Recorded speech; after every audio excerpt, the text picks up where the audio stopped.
Welcome to Real Zeal, a podcast like no other, brought to you by yours truly, Trish Burke, ADHD, loud, proud and unfiltered. I'm absolutely honoured to bring you all of the topics, big to small and everything in between, in a way that is honest, truthful, with a veil of compassion, all in the name of ensuring everyone feels heard and validated. I can't wait to host a myriad of guests that will blow your mind, and we're going to have candid conversations. They will absolutely knock your socks off. So get your tissue box ready for the tears that you might shed. Pad up because you're going to piss yourself laughing. Strap yourself in and get yourself ready for some Real Zeal. I am Trish Burke, your host of Real Zeal. This is episode 4, and we are continuing an incredible conversation with Mick Marshall, the adaptive runner. Last episode, we commenced this conversation in episode 3, so please hit pause, jump back an episode to get the backstory so that we can jump right in where we left off, the cliffhanger of what Mick's surgeons had to say to him about whether he would ever run again, let alone trail running. This is going to be such an incredible conversation that will challenge you and cause you to dig deep and reflect on things in your life that you can propel yourself forward in. He knew that I was an athlete prior. Yeah. And he said to me, Mick, the chances of you being able to run again are so slim. And I said, what are they? And he said, oh, look, I'm not even going to put a percentage, and he didn't. And I said, well, let's think, and I said this, I said, what, 1%? Like no percent? No, yeah, is it a zero? Yeah, or, we got something. He said, no, it's never a zero, Mick, but he said, I would say you're in that really low echelon. And I said, well, 1%? And he just nodded. He said, well, let's call it that. He said, okay. Because very, very, very unlikely that you'll ever run again. You'll take something else up or you'll do something.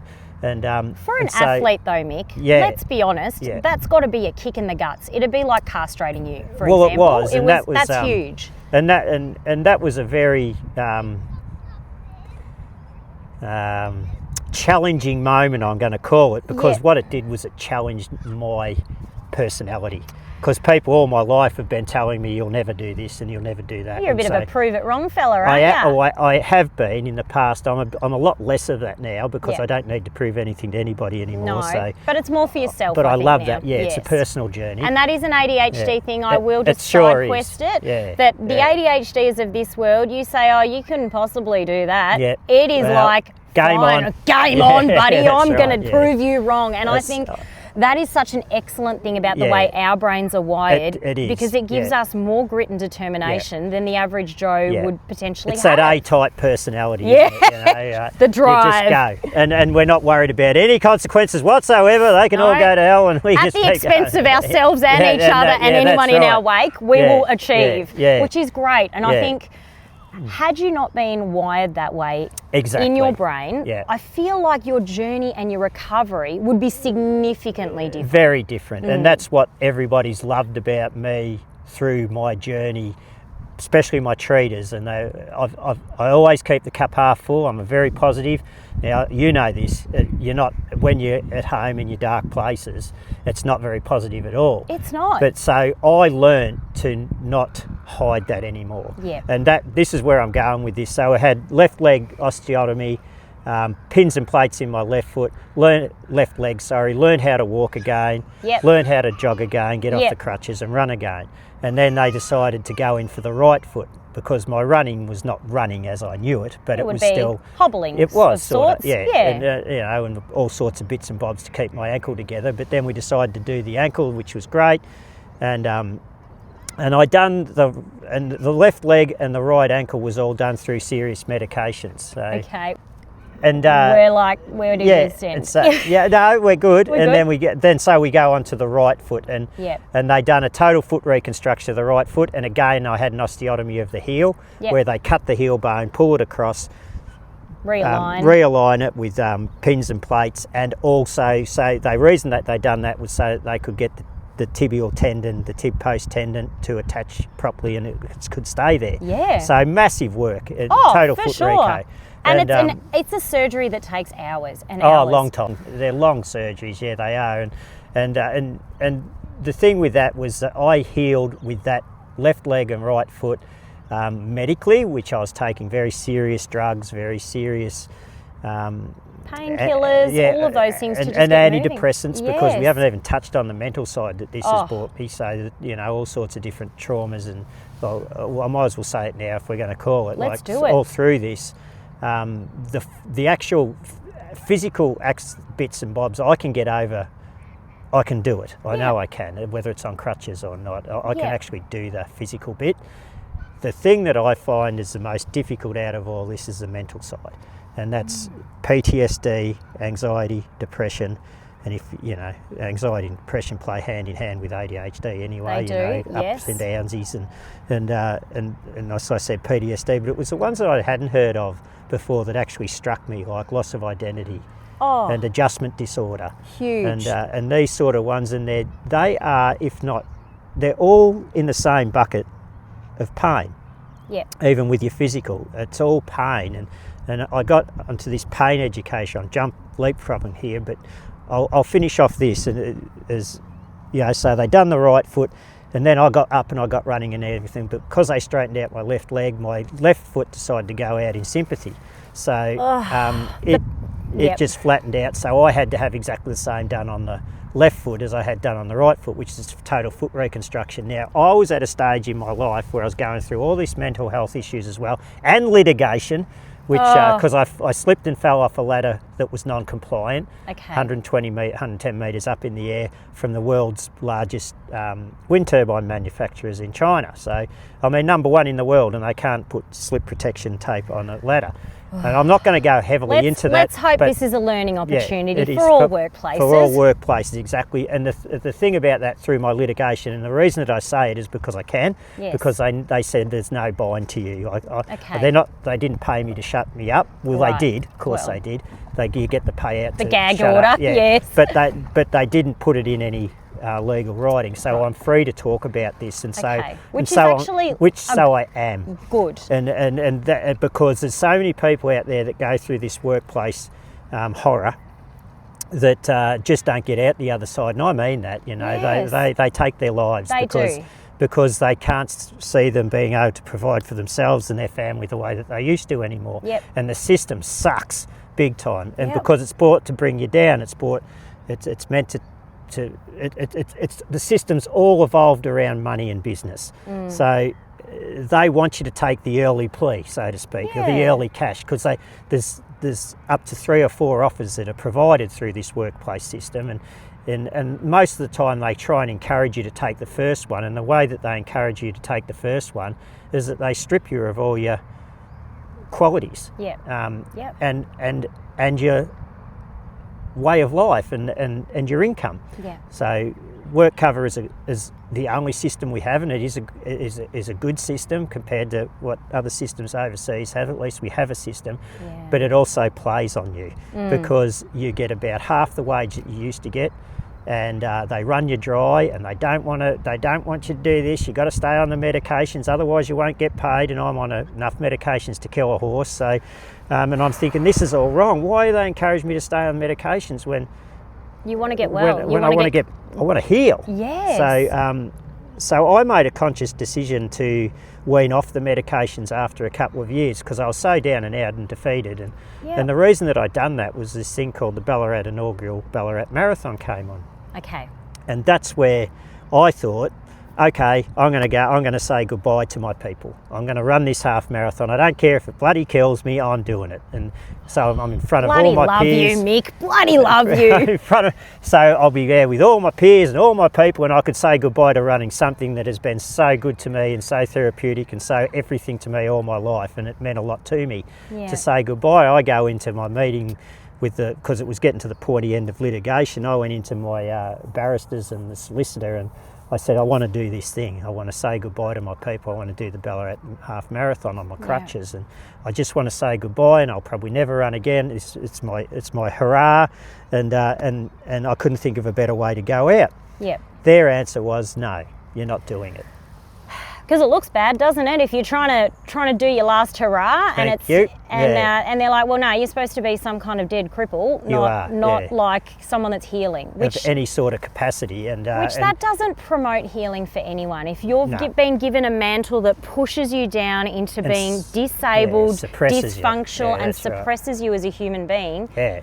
You've got no drive to do anything. No, you don't. Why would you? That's where they want you, because the reason that they put you down there is, this is only my thoughts too, okay? So, other people have other experiences. Right. This is true, and we might meet some of them down the track, who knows? But your experience is a very valid one, Mick, in terms of the way that it has pigeonholed and boxed you into a certain trajectory of recovery. They tried to, that's right. And the one thing was I just said, well, and the catalyst for my change really was Linda leaving me, because she was a nurse. Yep. She was through COVID as well. Yep. I mean, pressure and stress is everywhere on humans. That was a time, everybody knows it. Yeah. And I think for a relationship in particular, and this stems back to my question that I asked in that Q&A time after your doco was aired, is that when you're put in a pressure cooker of a pandemic, lockdowns, in and out, your partner is an essential worker.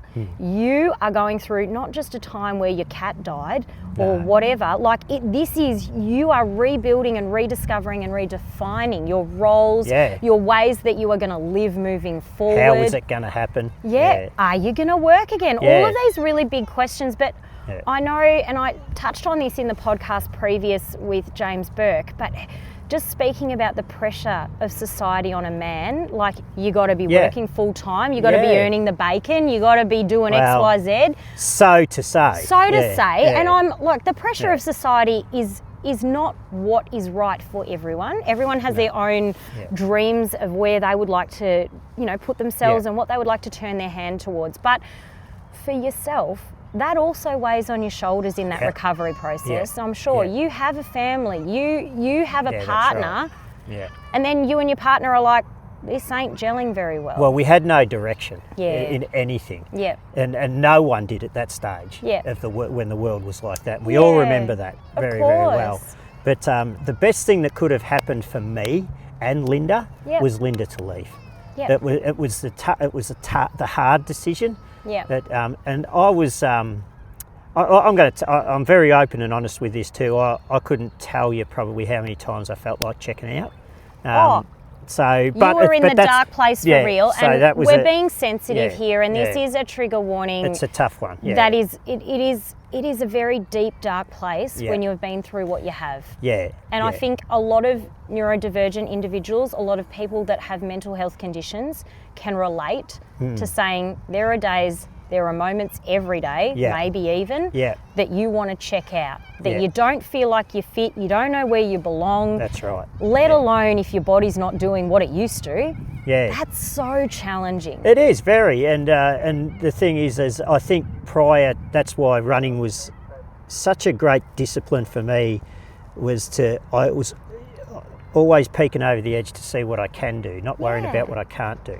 And so what I did when Linda left, that was my catalyst for change. I thought, well, is this it for Mick? Is this the way I'm going to end? And I thought, well, no.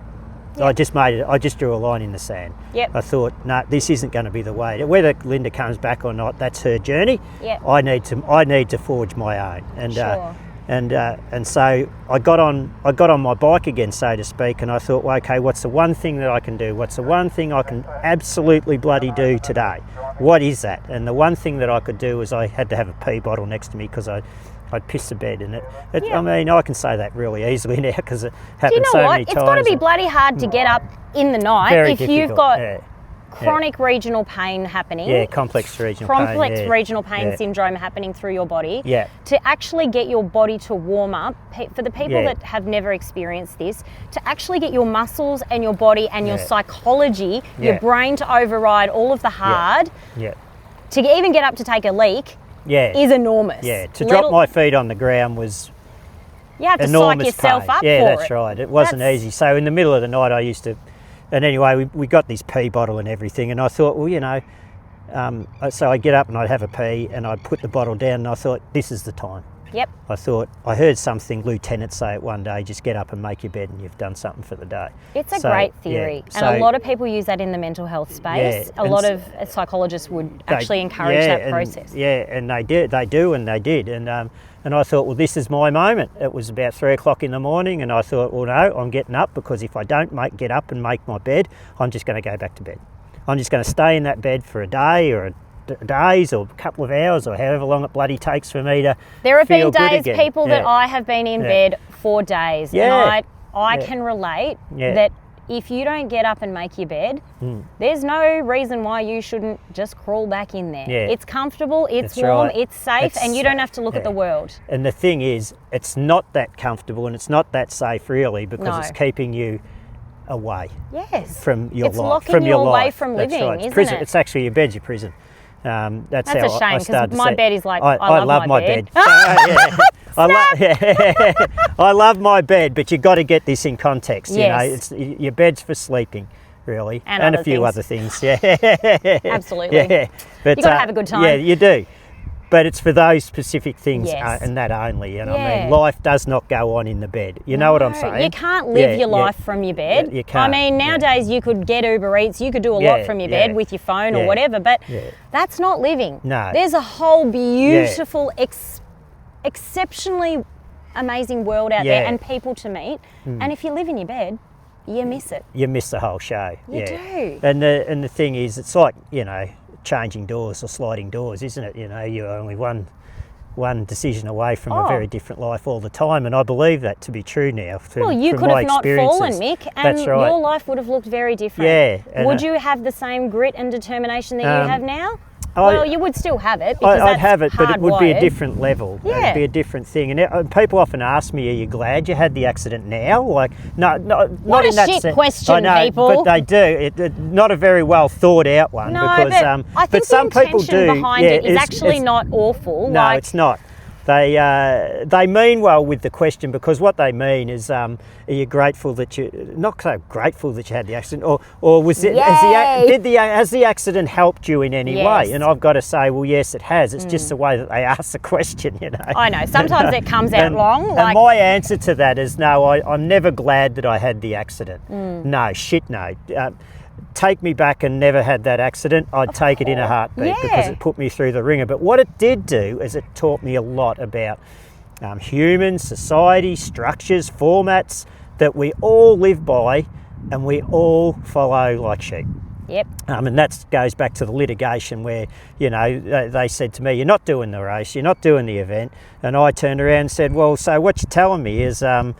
And you know, I got my wallet out and I said, "You're telling me to choose money or myself?" And their answer... An awful decision, really. Well, what a hard decision, It's a hard one because, well, obviously you're being paid peanuts by workers' comp. That's right. And you got to feed yourself, you got to pay your overheads of life. And that decision cost me a lot of money to go for myself, but I had to make the decision. I had to be very clear. And now that was a very hard decision for me to make, because the barristers and solicitors were quite frank with the answer. They said, "Well, yes, you've employed us to get you the most money we can. That's what we do. Yes. So it's up to you, though. You're the one," which is true. It is. Which is true, but it's a real dilemma, because I go back and I say to my dad, "Dad, what do I do?" And Dad goes, "Well, you're mad, you've got to take the money." And I'm thinking, it's not just the money though, Dad. I'm on these tablets that I've got to take and pills. I want to get off all this shit. I want to close the door on it. I want to say goodbye to my people. I want to run in this half marathon. Yes. I want to do me again. I want to just have a crack. Yes. And anyway... it's at the expense of yourself. You could take the money, but it's at the expense of your dignity and anything further forward to heal. Everything. And I sat there and it was very, you know, and then I met up with them a week later and I said, "Well, I've got to sign up for this event if I'm doing it." And I said, "You know what, you can go to buggery, I'm doing it." And they did. Yes. And they did not like it. Tough kitties, people. And I said, "Well, I'm not choosing the money, I'm choosing me." Yes. And so I'm doing this, and they're going, "But you're not going to get as much." And I said, I don't give a flying F. I couldn't care less. Well, you know. you essentially knew you were in the dark place. You could have taken your own life. And that would be the end game. And you could have all this money. You don't get to take the money to the grave. What does money really do at the end of the day? Well, look, it makes you a little bit more comfortable, maybe. That's about it, yeah. And it does help you afford to do the things. But if you are in this, if I was in this just for the money and not to heal, I am in a serious problem. Because it was all about me healing and me feeling good about myself and me doing something and being around my people again. And anyway, I'm glad I made that decision, because it cost me. The workplace accident, and I can talk about this freely, was about 1.4 million that they said that I'm going to get, and this is what I could get, and this is amazing, this is what you're going to get. Anyway, as we go through the process, and this is after the run, so I'll get to the run first, and anyway, I finished that run, and it took me 4 hours to do a half a marathon, and anyone could do that. I'm serious, anyone could. Look, I couldn't do it, Mick. Yeah, you could. Oh, maybe. You could, because you could crawl that. I could crawl. Well, do you know what? If you have to run with a leg brace or 2 leg braces and 2 crutches, that ain't easy, people. No. If you try and crawl, that's one thing. But if you're doing it with apparatus, that's another game. It is completely different. But you could do it. You could actually do it. 4 hours, 21 Ks. But you're not just doing it. You're doing it with so much pain screaming through your body. Yeah, I did. It's not like you're going, this is a nice stroll around on the Sunday afternoon. No, you're like, this is fucking shit and I'm going to die. Right. Yeah, There's probably a bit of that going on. There was all the way. And then I got to the finish line. But again, at the finish line going up Sturt Street, which you've seen, it was all lined with thousands of people. Like, not the power thousands. of the people, Mick. I'm going to say hundreds. It wasn't thousands. Trish was not there. Thousands were not there. So, but hundreds of people saying, "Go, Mick! Come on, Mick! You've got this." Because I was done. I was more done than this other one here, because I've improved so much. You have. As not so much, even my, all my bits and bobs have improved too, but mentally I'm so much better space, and I was bawling my eyes out all the way up, and it was so emotional for me, and I got on the front page of the paper and all this sort of stuff, and all of a sudden it swung me into this space of, what am I giving this up for? And someone in the crowd, and I still don't know who that person is today, said, I wonder what the world record is for a marathon on crutches. They screamed it at me. Thank you for that challenge, rando in the crowd. Whoever it was. Please step forward. Comment in the below. Yeah, because that was enough for me. Challenge accepted. Yeah, exactly. I thought, well, now I've got something to do again. And how good is that? Because when you have no goal in sight, and we talk about this in the land of OT recovery and physical rehab or any form of occupational therapy, if you don't have a goal, you just plod along or sit in your little pity party, wallow in the mud, and you don't want to get out. You're in a funk, right? You got nothing to chuck the darts at. No. But if you have something to chuck the darts at, if you have something that is on the horizon that you can set your mind to, turn your hand to, put some effort towards to drive you. And you may not even get there, but it doesn't matter. It gives you purpose again in life. So that event, I'm going to say, gave me purpose, because again, the energy of the people around me going, go Mick, and I'm thinking, I can lose all the money in the world and I've still got this. And that's where I came from after that. And they said that I was an idiot, and then I make the front page of the local paper here, and then I made the national Channel 7 News, I think I was on, about my litigation case, because they saw this guy running, and so it created some attention. Yes. And so what did I do with that attention? I got on my bike and ran with it and said, look, this is what's going on. Yep. And they didn't like that. So, but at the end of the day, did I get me $1 million or whatever it was that they said that I'd get prior? No, I didn't. I got about half it.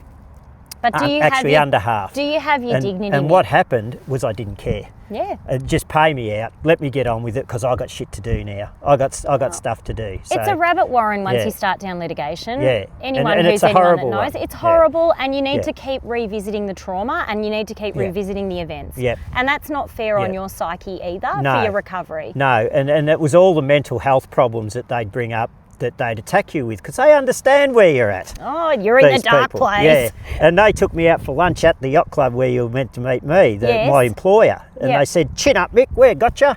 And you know what they gave? They gave me a gift, and I was pretty shattered at the time. Was and they it a said, Parmigiana? We've got I ordered the dearest steak. That's what I did. So you should. And they paid. But anyway, on the way home, they gave me this gift. And I said, oh, fantastic, that's great. And what was it? A gold-plated something?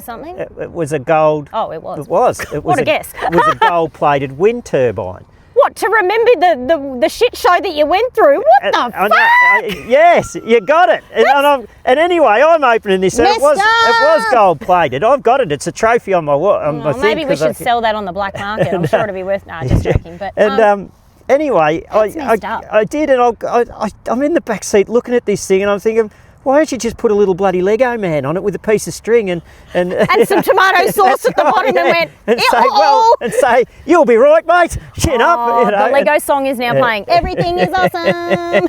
Everything is cool if you agree to litigation. Oh my gosh. And anyway, so I took this into my lawyers and solicitors the next day, very next day. I said, I said, have a look at this, will ya?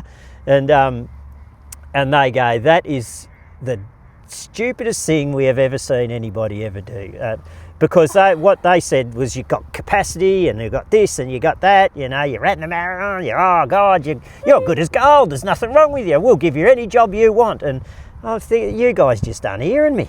And that's when I knew, and I just said, let's shut the door on this, I don't care what I get.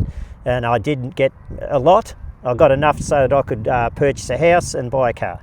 Okay. And now I work, but I have goals now. I've created 2 world records. I've learned how to walk 3 times. Just so everyone knows, I was present for one of those world records being made, and I feel bloody brilliant and honoured. Yeah. Honoured that you said, Trish, I need you at the Ballarat Mara I did, to cheer for me. And I was like, what date is it? Oh, heck, there's a lot going on that day. But you know what?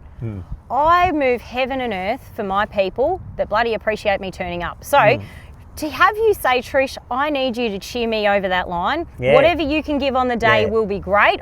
I was like, cool, man. I've just ordered 6 cowbells. I took it seriously. I got on my little vinyl cutter, asked my friend to help me, and she cut out my logo, Real Zeal, from the podcast and stuck that on the front. Got us some glitterati on the t-shirt. Bit of go, Mick. Go, Mick, go. Run like the wind was on the back. Great. You wouldn't have seen that because you wouldn't have seen the back of me. But I was pleased as punch and so honoured to come and cheer you on. And I must admit, little confession, you were coming around that bend, that first point that I saw you. We will not talk about the fact that Linda and I may have been gas bagging and standing on the wrong side to what you were running at the start. Yeah. You're an ADHDer, mate. You told us to stand on X side and you ran on bloody Y side and you were in a pack and we were like, where the fuck did he go? And then we were like, they're the sweepers. Yeah. And then Linda was like, he has crutches. I don't miss the crutches. And I was like, whoa, how did we, whoa, ooh. And I was like, sorry, was that me or her? Anyway, we raced to find you at the lake. I found you at the lake, all good. And I was standing there and I was holding my cowbells and I was like, you're an idiot, Trish. You're wearing a hot pink t-shirt that's got Go Mick Go written on it. And you're waiting for a guy to run around, and then I could see you coming, but I'd been standing there already for a couple of minutes. But I was just standing there holding my cowbells a little bit #awkward, not knowing what I was doing. And I knew what I was there to do. I was there to cheer for you.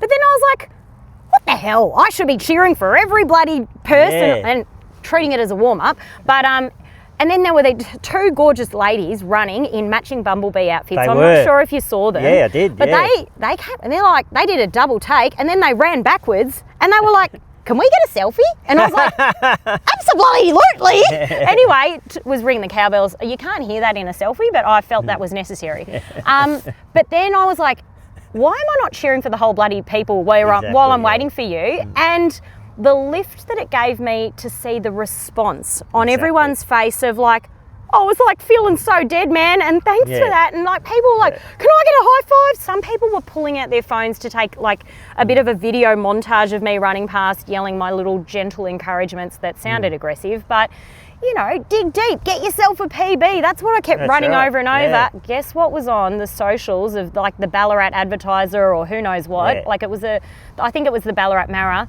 The little caption under me cheering of the video footage was, Ballarat's #1 cheerleader. I was I will own that. Yes. Thank you very much. Well, you would have been, yeah. I was very proud. But I'm just bringing this back home. I don't know why I was holding back waiting for you when there was a whole lineup of people running before and after you that also wanted encouragement. Exactly. What person doesn't want encouragement, Mick? We all do. And we all need it. And there's times where you really do need it. Yeah.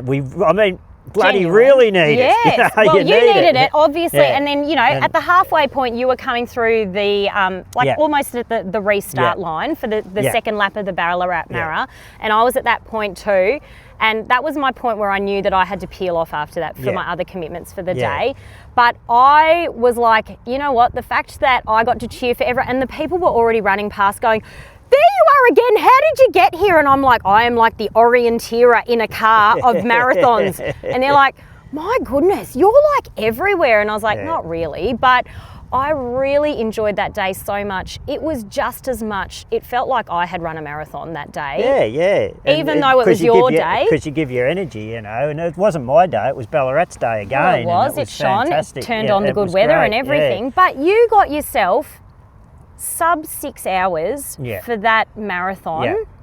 Ultra marathon, it's not an ultra marathon, but I'm saying you're an adaptive runner, and we call it that because you got your standard runners that have no adaptions. Well, they don't need to adapt. They don't anything. need to That's adapt. Right. Correct. But you now run with, correct me if I'm wrong, 1 leg brace or 2?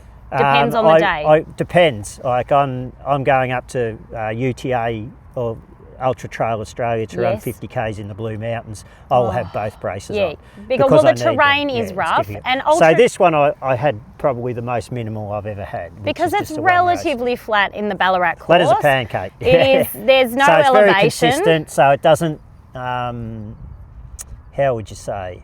It doesn't aggravate the other bits and bobs once I get into I can get into a consistent motion, and I can stay there, and I can keep it all in check. And you had Sam, your pacer, running with you, encouraging, getting some footage for the doco, for the socials, just to capture moments for you. The reason that Sam was actually taking the photos was for the world record. Oh yeah, of course. You have to submit.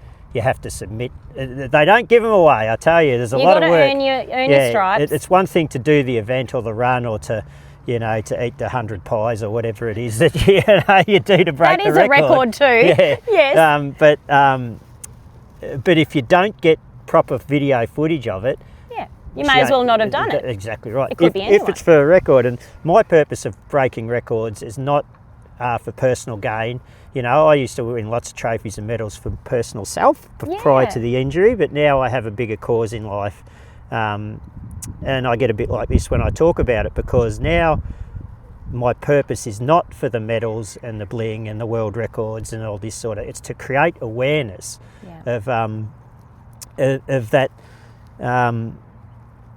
Just don't give up on yourself. There's always a way. There's always a way to move forward. And my son said it, and I'll think of it in a second. He said something to me. He said, "Oh, that's right. That giving up's not an option, not the right choice, and so I've taken that on, and it's not, the right choice is not to give up, and so we can choose to move forward, we can find a way, but you've got to have the right team support and belief, and develop that belief yourself. You have to believe in yourself, because you've got to be your first driver, otherwise you don't get up and make your bed, do you? No, you don't, and everyone has asked me lots of good questions in the time, because now I do talk about it, and I have, I've got a platform now to speak on behalf of a lot of people, and I call it the silent disabilities that are the problem.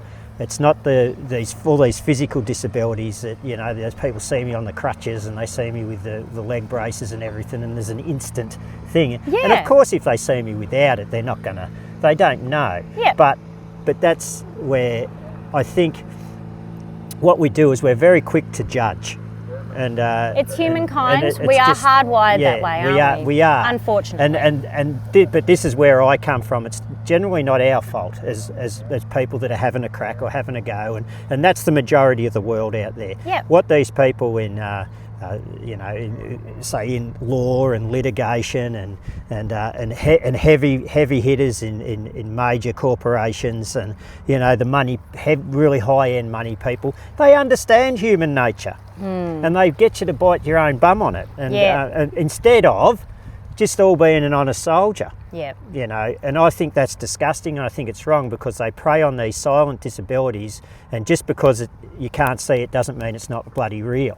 Yep. And for me, I'm standing up for every person to say, with a silent disability, cry it out, say it. It's tell people, yes, I do have this problem, and people will call you bullshit. No, I will swear here because I heard you do it. So it's all right. There's permission. There's guys. There was a guy that I broke the world record, and everyone. It was on the ABC Sport picked it up. Yep. And I got, I don't know, there's thousands and thousands and thousands and thousands of likes on it, and there was hundreds and hundreds of comments, and I couldn't believe one bloke wrote fuckwit on it. About you. Yeah. Yeah, and like, as in you're a fool for doing what you're doing. Yeah, exactly. What an idiot for doing what he's doing, breaking a world record on crutches. So, but the thing with that is, who would choose to do that for fun? That's all exactly. I've got to say. But the other thing about that was that I could sense in him that he's obviously hurt in a way. Yeah. And that's where I've come full circle. I really like myself a bit now, because in the past I'd write back and say, you bloody dick, you troll. Yeah, that's right, you arsehole. Yes. But I actually read it and I thought, you know what, mate, I feel for you that you actually think that way. Yeah. You poor bugger, there must be something, and then I move on. I didn't even bother, but I tell you what, there's plenty of my mates under that right. Keyboard warrioring, yeah, that's defending you as a mate. Yeah, that's right. But so it's out there, but now it doesn't touch me, and the only reason it doesn't touch me or affect me is because I've grown a lot through this. Yeah. I'm accepting of this, and I've got back into a space where I'll get my freedom again, and I get my, my sanity, Mick's sanity, my space again. Mm-hmm. Do I do it a hell of a lot slower? Yes, I do. Was that a problem at the start? Yes, it was, because I felt like a caged lion. All these people that I used to beat are running past me, and that's torture. It is. It is. It's called letting go. Yeah. And I had to let all that go. This guy, I was lucky enough to have a great life prior to the accident. Fortunate enough, shit didn't go my way for a lot of things, and that's just called life. Yes. Some things in my childhood didn't work out real well either, and some things happened to me when I was a kid that weren't really great, but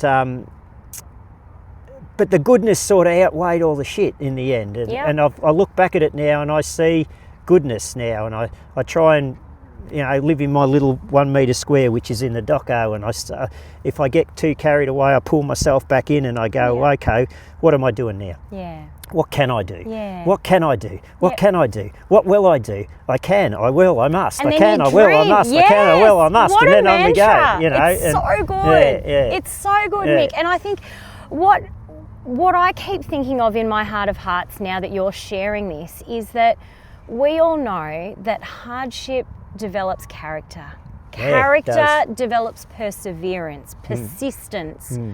That develops hope. Yeah. And confident expectation in the things that are unseen. Yeah, and then it's attainable, right? Because if you don't go through anything, you stay the same. You do. Yeah. And that's a bit boring. It's just boring. But look at you. You're going back to that question that people ask and don't phrase so neatly about are you glad you had the accident? Yeah. People ask me, are you glad you got a divorce? Are you glad you had fertility problems? And I'm like, well, it was pretty shit, to be honest. I wouldn't wish that upon anyone. But I learned a bit about it. I learned so much about me, about life, about the life that I wanted for myself, and the life I didn't want for myself, mind you. That's the kicker. That's also part of it, knowing I don't want that, but I do want this. Yeah. And I'm here for this.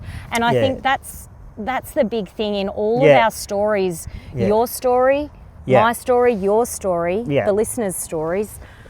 It's not about having a polished life that looks good on the outside with the wife and 3 kids in the beautiful house with the picket fence or whatever. It's not about that. Yeah, I'll tell you what. Well, it could be if that's your dream. The wife with 3 kids and the picket fence and the beautiful house and all that comes with its trouble too. So, it does. And you've got to be able to overcome it or not. Yes. And that's the thing. And prior to my accident, like I said, there's a lot of things that didn't go well for me. you mentioned divorce. I've had 2 divorces. I've been married twice, and people, you could call that a failure or you call it lessons. I call it lessons. Lessons, and, indeed. And the other one was, and I've been bankrupt as well, and that was a very tough time. That's a very tough lesson and that, in itself. that does. Unfortunately, people do over this monetary system that we all work in. That's what is probably the biggest thing that causes loss of life, and suicide and things like that is actually money problems. And and so well, I was able to battle through that. Relationships, isn't it, Mick? And you were in the time of darkness mentally and physically. Yeah. Then there was a relational strain, and there was financial strain. You had the trifecta of I did. full fucked. Yeah, I did. I got the. That's what it's called. It's called full fucked. I was, but what happened? How I got to be able to work myself through that was all these adversities, I guess, that challenged me growing up, and also this running caper of people still ask, why do you do it, Mick? Why? And I say, well, because that's what sets me free. I don't have a real answer for it. It's just like you cheerleading now. It sets me free, people, and I hear you. I'm saying a thing that you say. I'm loud and proud. I'm very proud of it. You know, own yourself, because no one else can do you better, Mick. No one else can do me better. And I think we were all created unique. There is no 2 people on this earth that walk, talk, feel the same. No. So I think, why are we trying to pretend to be all these sheeps in the little, race of life? Why are we doing that when we weren't designed to be same? Yeah, and why are we all, when we're not designed to be the same, why are we all so worried about what everyone else is doing? because we're not going to be doing the same bloody thing anyway, you know? No, exactly. And you know what? If someone wants to identify as a cat, so be it. I was about to say there's more than one way to skin a cat, and if you want to identify as a cat and use a litter box, good for you. But it's not my thing. But anyway, you go your hardest. Go to town and enjoy. And just don't ask me. No thanks. So I don't want to partake. But you know what I mean. I do know what you mean, and I think let's bring this home for our listeners and our viewers. There is so much to unpack, and I'd love to have another conversation with you. Yeah, well, if you could indulge me. I think we've actually had a good time, you know. Yeah, just you and I. It's been fun to have a bit of a chat. But I know in the conversation today, there might have potentially been a lot of triggering things for our listeners and our viewers. Yeah, for sure there are. And we don't want to belittle that. There is absolutely hard stuff that we all go through, and your hard stuff is your hard stuff. You may not have had mashed potato legs, but you may have had a broken relationship, or you may have had trauma of other things, and it it's doesn't just have to be as valid. drastic. That's right. You might have just lost your job, or you know. Or you might have had estrangement within the family. Who knows what it is? Yeah, it can be anything. It can be the slightest things. But if you're not, I think if you're not tackling life, you're going to struggle to get over those things, because those things all of a sudden, it could be, you can't afford to put food on the plate for the week. Yep. Just the week. Been there, done that. Very stressful. Yeah, exactly. It is very stressful. But if you haven't attacked hard stuff, and you will find that is a period where that's a 10. Yep. 10 out of 10 for you instead of. But then you'll go through some other vibe of a time, and then you'll be like, well, that's a new 10. Yeah, that's right. And that's right, So, and you recalibrate what 10 looks like. That's right. We're always renewing our new normal. And that's what I say, this is my normal now. Like I'm just this is my normal. And this is Mick. And it's just as valid as Mick of 20 years ago. Exactly. And then people say, you run differently, you're so slow, you're so much distant, because everything to me goes back to running. You fell off a wind turbine. Of course you bloody run different. Well, that's right. What is wrong with people saying this stuff? I know, but we do though. We do. That's the thing, we do, and we say, it must suck, why don't you just quit? And I go, but if I quit, then what do I do? And you know what, quitting for some people is the answer. But quitting for others, and particularly for our neurotype, is often not the answer. Often people say, Trish, why are you so busy? Why do you commit to so many things? And I'm like, for my brain, if I'm sitting around twiddling my thumbs on one project, I'm bored. My brain is screaming, and I'm actually less productive than if I am juggling 17 million balls in the air at once. And what we don't have to do is understand the person, but we just have to be understanding. That is a beautiful point. That's all. And that's it. You don't have to get me. I'm not asking anyone to understand me, but just be understanding. That's all. Listen to what I've said. Yes. And take it or leave it. I don't give a shit. Yep. But it's important to me. Yes. And that's got to be okay. And it has to be and it's okay. important to you, and it's important is. to these people out here rowing, what they're doing, We have done bloody well to keep on track with the distractions of birds, babies, and everything in between, and rowers. Yeah. But I absolutely believe that a lens of compassion, it is a silent disability, and you don't know who is going through a silent, invisible disability. That's right. They might be neurodivergent. They might have mental health stuff. Their parent might have just died. Exactly. It doesn't have to be a significant They may have been laid off. Their bestie might have ditched them after years and years of a great friendship. Right. Who knows? Yep. Or you might have just got a dented guitar that you bloody loved and have cherished since childhood. Who knows? Or your house burnt down. There's lots of stuff.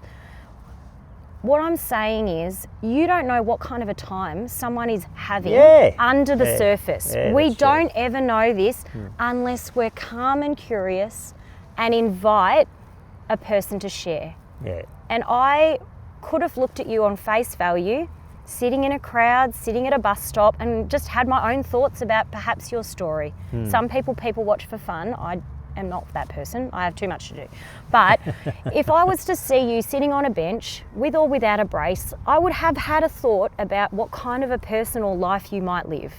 Not judgmentally, but those thoughts just come and go out of people's minds. But as soon as this irritates me to no end, and I know you as well, as soon as you put on something physical like glasses or hearing aids or perhaps a brace or crutches, people are like, oh, excuse me, do you need some space? Oh, that's right. Can I help you? Can I help you? And you're like, oh, I was freaking dying 5 seconds ago carrying my groceries and no one's helping me because they thought I was able. Yeah, that's right. But the silent disabilities, they're the kicker. Yeah. The issues with executive functioning to actually pay your frickin' bills on time is what we live with every day. Yeah. And the billing company's like, Trish, you're delayed in your payment. Unbelievable. And I was like, fuck off! Yeah. Like I have meant to pay that bill so many times, but then I got sidetracked.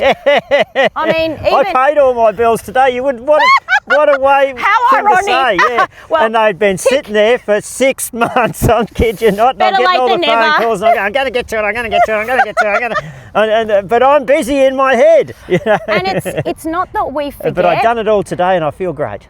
High five. Yeah. At the end of the day, it is actually about celebrating the wins. It is. It is about being understanding. Not necessarily being understood, but actually going, hey, I get that you're going through what you're going through. Yeah. It's different to me, but how can I be there for you? How can I be a hand? And sometimes that's just finding your tribe too. So, get out there and do that, and try and find some people that you at least can. You don't have to be all best buddies, but just someone you can do this with. Yes. Yeah, and it's kind of nice. And an authentic conversation is the best kind of conversation. I'm really done with, hey, how you going? Oh, great. Yeah, good. Yeah. You're not actually, good. You might be, shit. Yeah. Or you might be like, full fucked. Or you might be, right. Mashed potato brains, don't know who I am today. Yeah. And you might be, good too. Yeah, you might be, good. Like, small times. But this conversation is so wholesome. Yeah. And I think if you find it difficult to find your tribe, can I just encourage you? There are lots of beautiful people on the other end of toll-free lines that you can call. There is. Beyond Blue, Lifeline, to name a few. Yeah. But also, if you don't have a person, DM me. I'm happy to DM you back and give you some encouragement and shake a cowbell for you. Yeah. I mean, I may not drive to your house to do it, soz, but we all need some encouragement in our lives. And that's one of the biggest ones. Like, we often get encouragement when we do these events or we do these things, and I found that myself. You get you get a lot of encouragement around you, and you do get the minor haters. But when you're going through things like litigation or mental health issues or physical pain and that, there's only so many things people can do before they drop off, and that was my partner at one stage as well. But the other one was, especially in the litigation field, I had no friends. I had no Trish ringing the cowbell for me. Sorry, I didn't know you earlier. I would have come in. But you weren't also in a place for that at that time. But you're not, either. and that's what I'm trying to get at. Sometimes you just can't it doesn't matter. Yeah. The help's there, staring you in the face, but you're just not in a position to take it, and that's where you've just got to find. That's when you run deep. Yeah. You really got to dig in and say, and is this where it's going to end for Mick, or am I going to do something about it? And then you can get the door ajar, and the people will come in. They will. They will come in. They I will. promise. I promise they will. But you just got to open the door a little bit, and because that's the hardest thing to do. And like I said, I get like this because it was a hard part for me, because it's just bloody hard. It is really hard. And then you do it, and then you think, God, why didn't I do that? What the hell? And if you can have someone that you just say, SD, which stands for shit day, you might not want to write it. You might have a little sign of scissors or a little sign of a knife or whatever that you text a friend. If they see that and know that's Mick's cry for help, that's Trish's cry for help, sometimes you just need a mate to sit with you in the mud. Yeah, that's right. You don't actually want to get out of the mud yet. You want to sit in the shit and just feel shit. And I think that's important to do that. It's part of the process, isn't it, Mick? And the person that's sitting in there with you, if you elect to have a person, is they don't say anything. They don't need to. It's about... It could be, can I just get you a cuppa? Yep. And you don't need to talk. No. It's the unspoken You go connection. and get them a cuppa and you bugger off. But they know you're there. Yeah. That's that silent... I don't know what to call it. It's that like silent presence. Yeah. You know they're there. They're not there, but they're there. Yeah. And we call that co-regulation. Even if you're just sending someone a text and they send something back, you just might send them a reel or a GIF or a meme or whatever that people send nowadays. Yeah. But if they send something back, you're like, oh, I feel validated. I feel heard. Oh, exactly. I just want to feel heard. Yeah, I want my emotions to actually be recognised as real. Because there's a very big difference between being alone and loneliness.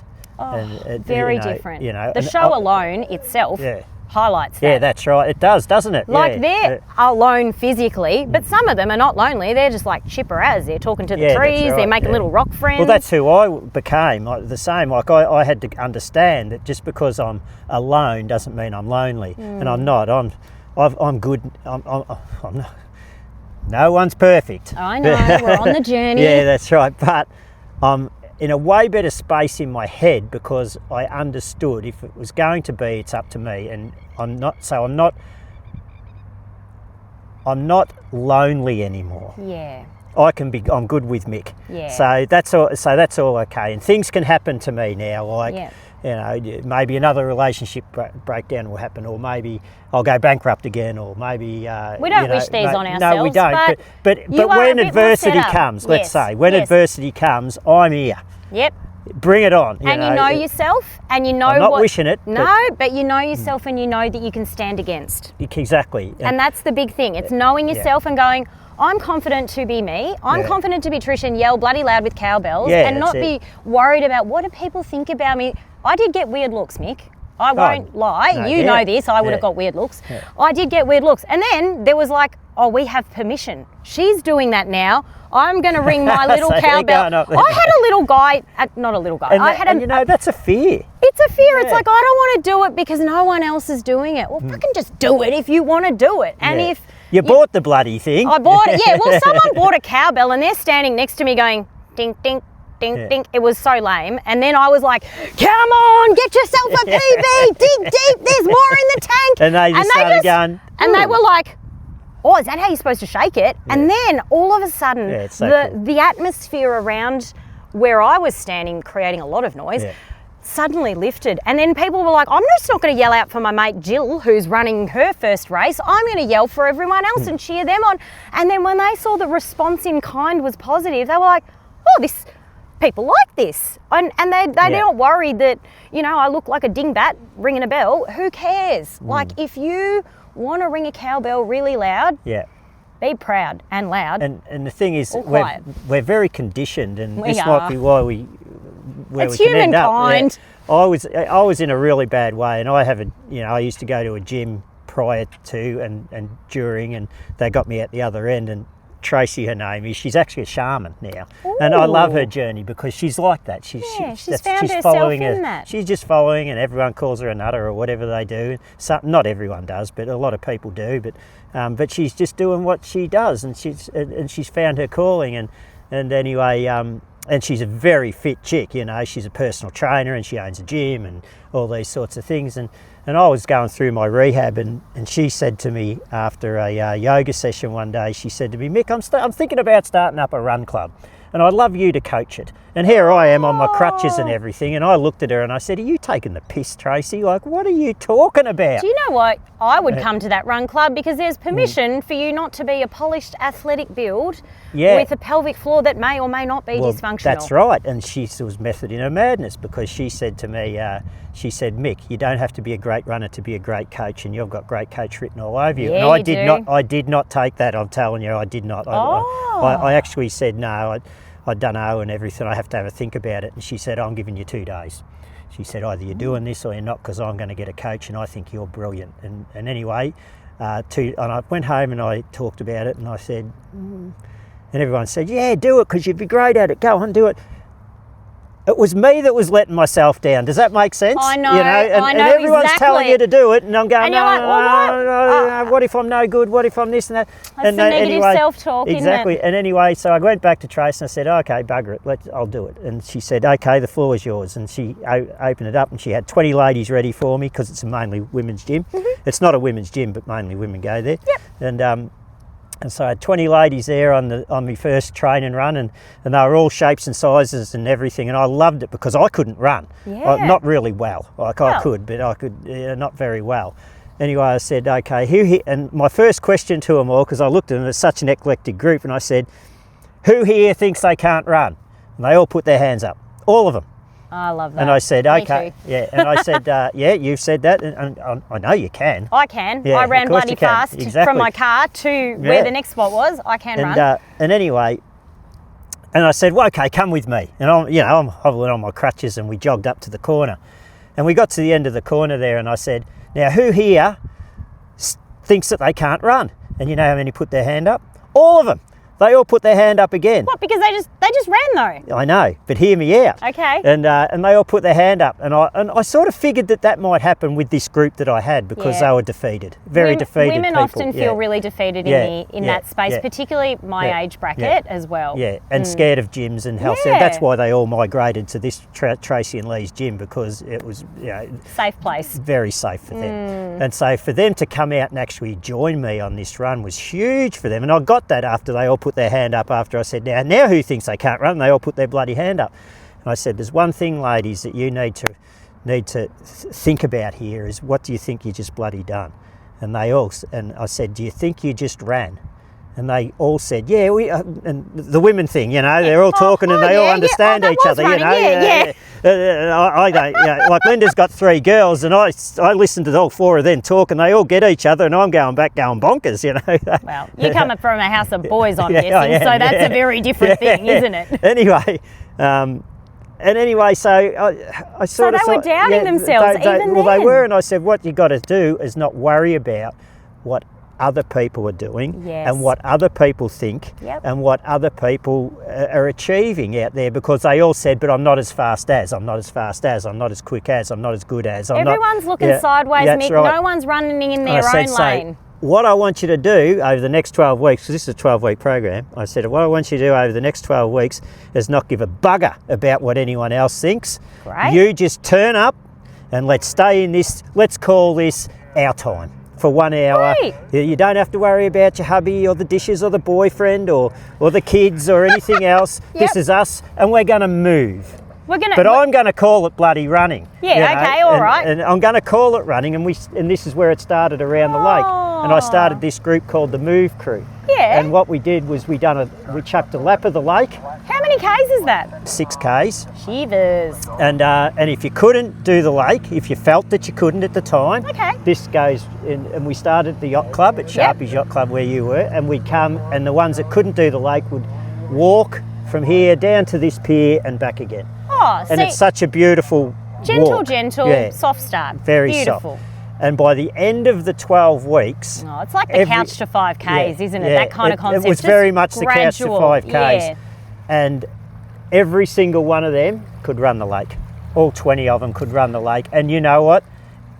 They still couldn't run. Women, they can't be convinced. No, but it's not that. They were better. You know what I mean? They actually believed in themselves, but they said, I still can't call myself a runner because I'm done. And I said, yeah. Let's redefine that, I said, whatever. yeah, but we're getting somewhere. We're called movers now. And that's why I called it the Move Crew, not a run club. That. Yeah. And so that Move Crew is still meeting here on Mondays and Friday mornings, even without me. Because that's a sign of a good group. Yeah, if they rock up even without their fearless leader. I said, you've got to take this on, because I was going through a lot of shit afterwards. Of course. And Sarah's taken it on, and they still meet here every Monday and every Friday morning, and I'm so proud of them. So bloody amazing. And you should see them now, Trish. Oh, I can imagine. All of them ran in the Ballarat Half Marathon or the 10K, or they done something. Do you know what? I probably bloody cheered for them. Yeah, a lot of people were like, did. has Mick passed yet? And I was like, not yet. And they're like, is he still going? And I'm like, yeah, he is. And they're like, I better keep going. One woman was like, I've got to keep going if Mick's going. And I'm like, yeah, well, like, what's your excuse, really? If someone can overcome, and I call you an overcomer, Mick, not as a... I actually looked that up when you first told me what that. What does that mean? Oh, soz. No, but you are. You're an overcomer. I reckon you could sit there and you could be the underdog that moans and doesn't get out of bed ever, or that takes themselves to the dark place and doesn't ever come out. Yeah. But you didn't do that. You're an overcomer. Yeah. You've actually developed grit and resilience and persistence from that. Yeah. And you've found your tribe. Yeah. The trail running crew, might I just say, for those of you that don't run, the trail running crew are the tribe of tribes. They do it in nature. There is something healing about nature, let's be honest. But then there is camaraderie of like, come on, let's all get up there. It's not about I want a PB and you're dead to me. They help a brother up. If the brother is falling up the hill or a sister, they are like, come on, let's go. Do you need a gel? Everyone is sharing and caring, and that's bloody brilliant. So if you're a runner, great. Yeah. If you're not a runner, be a cheerleader like me, and that's great too. Yeah. Or be a mover and just move. Right. Exactly. You just got to move. Because that's what health is all about. You know, just move your body, because that's how we circulate our blood and blah blah blah. And urinate. You know. Yeah. If you take one step. Yeah. One step is all it takes, isn't it? If you go, and there's a 1, 2, 3 one. If you're like stalling and like paralysed about getting going, you just go 1, 2, 3. All right, up we go. Or get up and make your bed and go and lay on the couch for 3 hours. Well, do you know what? It's a change of scenery. But it's a step. It is. It's a step, and it sounds stupid, but it's a step. Yep. You know, and then you move on to the next step. You know, it can take a while, but yeah, movement is the key. It really is to our good health, and you can take as many tablets and medications and pills as you like, but they're only going to be a band-aid effect, and in the end they're going to ruin you. So true. Yeah. So true. Yeah. Well, Mick, thank you so much for sharing so openly, raw, authentic. I mean, we were both welling up at times today, and we are losing fast the light of Ballarat. We are, and we've got about 5 minutes, I reckon. It's going to be dark or it's going to piss down rain, one or the other. But thank you very much. From the bottom of my heart, I'm so grateful that you have shared your story so openly, willingly, and, you know, I will take requests, and you will need to beg pretty hard, because Mick is, you know, I'm his #1 fan. So I'm going to be at your races, and lucky duckies if that's your race too. But, you know, I'm coming into the season of owning myself, owning my stripes as a zebra. Yeah, it's awesome. I'm not trying to be a horse rolling in the dirt, covering up the stripes. You are no longer in that space either. Yes. Own yourself, find your tribe, reach out for support. Don't do it alone. No. Thanks for listening. Thanks for watching, and get yourself some real Zeal. On you, Trish. Thanks, You're a Mick. legend. Oh, you're a bloody legend. Thank you so much.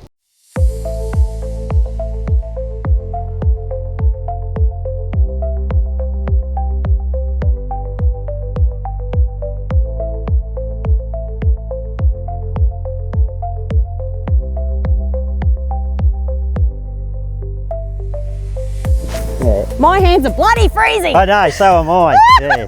Like if you didn't have chronic regional pain syndrome, now you've got it. Yeah, that's it. Mick, it wasn't recording. You're lying. Yeah, I am.